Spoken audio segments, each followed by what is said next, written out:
ओम शांति।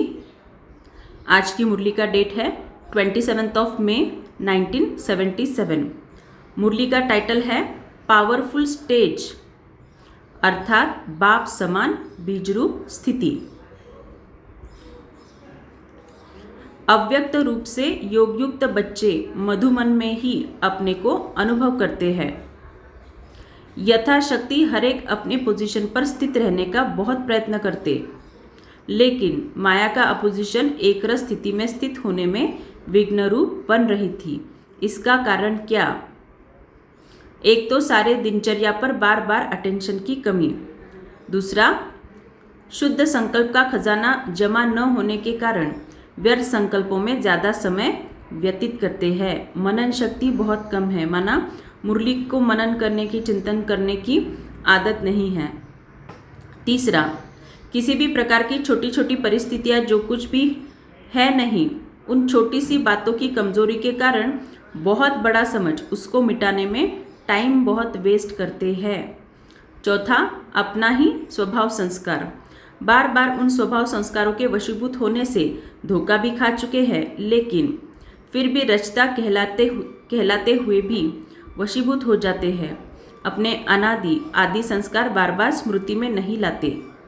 व्यर्थ संकल्प का कारण क्या? सुनाया था ना, अपनी दिनचर्या को सेट करना नहीं आता।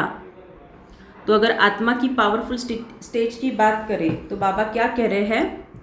पावरफुल स्टेज अर्थात बाप समान बीजरूप स्थिति। इसी का मतलब पावरफुल अशरीरी स्थिति, भ्रिकुटी में आत्मा देखना, फिर मैं आत्मा इस भ्रिकुटी से निकल परमधाम में बाबा के साथ कंबाइंड स्वरूप, शिव शक्ति कंबाइंड स्वरूप।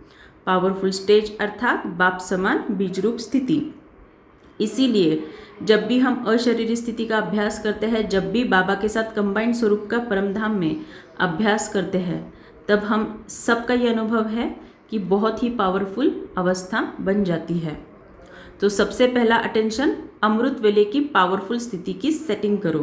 तो जो भी अमृत वेला नहीं उठते, जो भी लेट ज्वाइन होते हैं अमृत वेले में, उनके लिए बाबा खास डायरेक्शन दे रहे हैं। अमृत वेले की पावरफुल स्थिति की सेटिंग करो, माना अमृत वेले ही इस पावरफुल स्वरूप में स्थित होना है। कौन से? पावरफुल अशरीरी स्थिति और परमधाम में शिव बाबा के साथ कंबाइंड स्वरूप। दूसरी बात, जब ज्ञान की गुह्य बातें सुनते हो अर्थात रेगुलर स्टडी करते हो, उस समय जो पॉइंट्स निकलती है, उस हर एक पॉइंट को सुनते हुए अनुभवी मूर्त होकर नहीं सुनते। ज्ञानी तू आत्मा हर एक बात के स्वरूप का अनुभव करती है। सुनना अर्थात उसके स्वरूप के अनुभवी बनकर सुनना, लेकिन अनुभवी मूर्त बनना बहुत कम आता है। माना ज्ञान की एक्चुअल में धारणा लोग बहुत कम करते हैं, ऐसे बाबा बोल रहे हैं। सुनना अच्छा लगता है, गुह्य भी लगता है, खुश भी होते हैं, बहुत अच्छा खजाना मिल रहा है, लेकिन समाना अर्थात स्वरूप बनना, इसका अभ्यास होना चाहिए। माना बाबा ने जो ज्ञान मुझे सुनाया वो मुझ आत्मा के अंदर, मेरे कर्मेंद्रियों के अंदर इतना समा जाए कि मेरे हर कर्म से वो ज्ञान ही दिखे। मैं आत्मा निराकार हूँ, यह बार बार सुनते हो। देखो बाबा क्या कह रहे हैं, मैं आत्मा निराकार हूँ, यह बार बार सुनते हो, लेकिन निराकार स्थिति के अनुभवी बनकर सुनो। माना जब भी हम ज्ञान मुरली सुनते हैं, अशरीरी स्थिति में कभी थोड़ा टाइम अशरीरी स्थिति में स्थित होकर सुनो, फिर थोड़ा टाइम बाबा से, परमधाम से बहुत सारी किरणें, ज्ञान की किरणें मुझ पे बरस रही है, इस विधि से सुनोगे तो उस मुरली की शक्ति हम में भर जाएगी। मैं आत्मा निराकार हूँ, यह बार बार सुनते हो, लेकिन निराकारी स्थिति के अनुभवी बनकर सुनो। जैसे पॉइंट वैसा अनुभव। परमधाम की बातें सुनो तो परमधाम निवासी होकर परमधाम की बातें सुनो। स्वर्गवासी देवताई स्थिति के अनुभवी बन स्वर्ग की बातें सुनो। इसको कहा जाता है सुनना अर्थात समाना, और समाना अर्थात स्वरूप बनना। तो मुरली में जैसे जैसे जो पॉइंट्स आती है उसको विजुअलाइज करने के लिए बाबा बोल रहे हैं। अगर समझो फरिश्ता स्वरूप का कोई पॉइंट आया तो खुद को सूक्ष्म वतन में फरिश्ता स्वरूप में विजुअलाइज करो। अगर बाबा परमधाम की बातें सुना रहे तो मैं आत्मा परमधाम में शिव बाबा का अत्यंत समीप रतन, इस विधि से मुरली को सुनो। अगर इस रीति से मुरली सुनो तो शुद्ध संकल्पों का खजाना जमा हो जाएगा। विजयमाला के जो मणके बनते हैं, पहला नंबर व 108वां नंबर, दोनों में अंतर क्या है?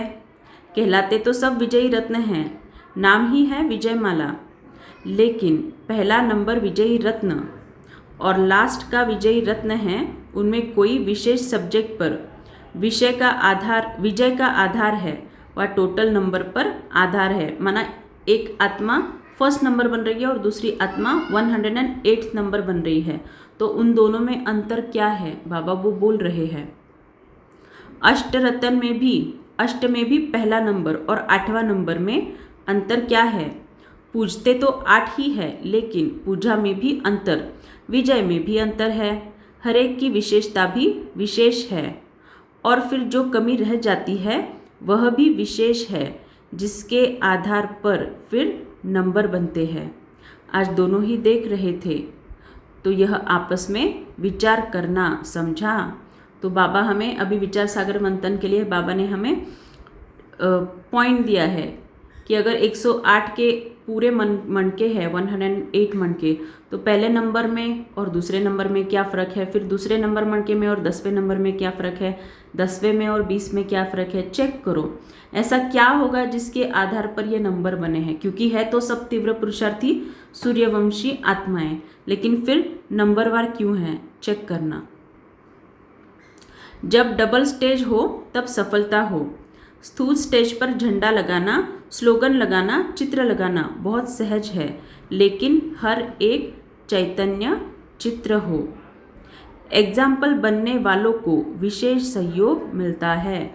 तो बाबा का एग्जाम्पल बनना माना क्या? इस ज्ञान की प्रैक्टिकल धारणा हमारे लाइफ में इतनी एक्यूरेट हो कि हमारे जीवन से ही बाबा दिखाई दे, हमारे जीवन से ही बाबा का ये ज्ञान सामने वाले को दिखाई दे। ये है एग्जाम्पल बनने वाली विशेष आत्माएं, और ऐसी एग्जाम्पल बनने वाली विशेष आत्माओं को बाबा का सहयोग भी मिलता है।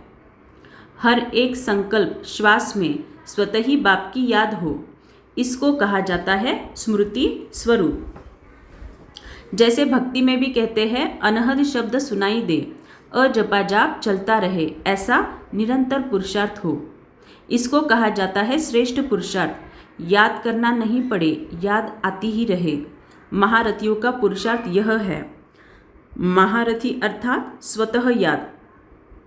महारथी का हर संकल्प महान होगा।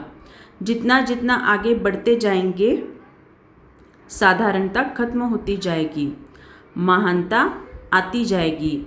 यह है बढ़ने की निशानी। अच्छा, ओम शांति। अगली मुरली देख